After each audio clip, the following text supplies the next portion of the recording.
चंद्र सिंह गढ़वाली को भारतीय इतिहास में पेशावर कांड के नायक के रूप में याद किया जाता है। 23 अप्रैल 1930 को हवलदार मेजर चंद्र सिंह गढ़वाली के नेतृत्व में रॉयल गढ़वाला राइफल्स के जवानों ने भारत की आज़ादी के लिए लड़ने वाले निहत्थ पठानों पर गोली चलाने से मना कर दिया था। बिना गोली चले, बिना बम फटे पेशावर में इतना बड़ा धमाका हो गया कि एकाकार अंग्रेज भी हक्के बक्के रह गए। उन्हें अपने पैरों तले जमीन खिसकती हुई सी महसूस होने लगी। चंद्र सिंह गढ़वाली का जन्म 25 दिसंबर 1891 में हुआ था। चंद्र सिंह के पूर्वज गढ़वाला की राजधानी चंद्रपुर गढ़खे थे। चंद्र सिंह के पिता का नाम जवलत सिंह भंडारी था और वह एक अनपढ़ किसान थे। इसी कारण चंद्र सिंह को भी शिक्षित नहीं कर सके। चंद्र सिंह ने अपनी मेहनत से ही पढ़ना लिखना सीख लिया था। 30 सितंबर 1914 को चंद्र सिंह सेना में भर्ती होने के लिए लेसरडॉन पहुंचे और सेना में भर्ती हो गए। यह प्रथम विश्व युद्ध का समय था। 1 अगस्त 1915 में चंद्र सिंह को अन्य गढ़वाली सैनिकों के साथ अंग्रेजों द्वारा फंस भेज दिया गया, जहां से वे 1 फरवरी 1916 को वापस लेसरडॉन आ गए। प्रथम विश्व युद्ध के दौरान ही 1917 में चंद्र सिंह ने अंग्रेजों की ओर से मेसोपोटामिया के युद्ध में भाग लिया, जिसमें अंग्रेजों की जीत हुई थी। 1918 में बगदाद की लड़ाई में भी हिस्सा लिया। विश्व युद्ध समाप्त हो जाने के बाद अंग्रेजों ने तार की सैनिकों को निकलना शुरू कर दिया और जिन्हें युद्ध के समय तरक्की दी गई थी, उनके पदों को भी कम कर दिया गया। इसमें चंद्र सिंह भी थे।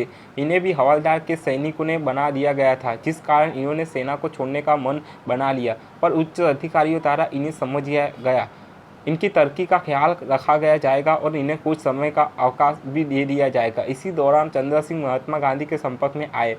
कुछ समय पश्चात इन्हें इनकी बेटलियाना समेत 1920 में बलूचिस्तान भेजा गया, जिसके बाद इनकी पूर्ण तस्करी हो गई। वहां से वापस आने के बाद इनका ज़्यादा समय आर्य समाज के कार्यकर्ताओं के साथ बीता और इनके अंदर स्वदेश प्रेम का जज्बा पैदा हो गया।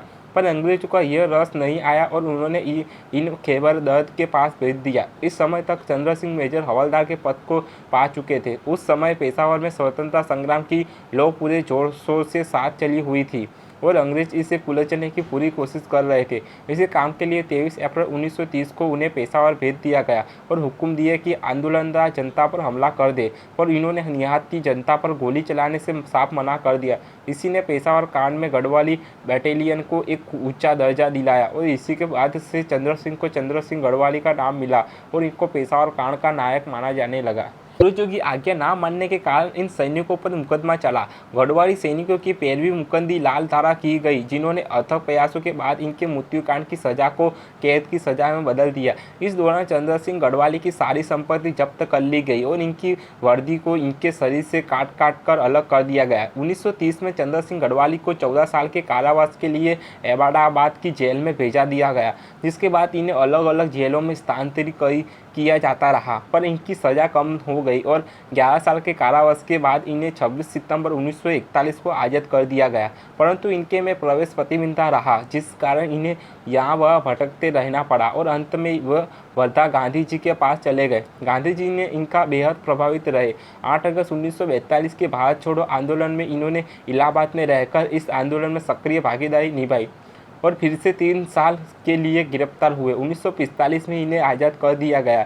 22 सितंबर 1946 में कम्युनिटी के सहयोग के कारण चंद्र सिंह फिर से गढ़वाल में प्रवेश कर सके। 1957 में इन्हें कम्युनिटीज़ के उम्मीदवार के रूप में चुनाव लड़ा पड़ा, इसमें उन्हें सफलता नहीं मिली। 1 अक्टूबर 1979 को चंद्र सिंह गढ़वाली का लंबी बीमारी के बाद देहांत हो गया।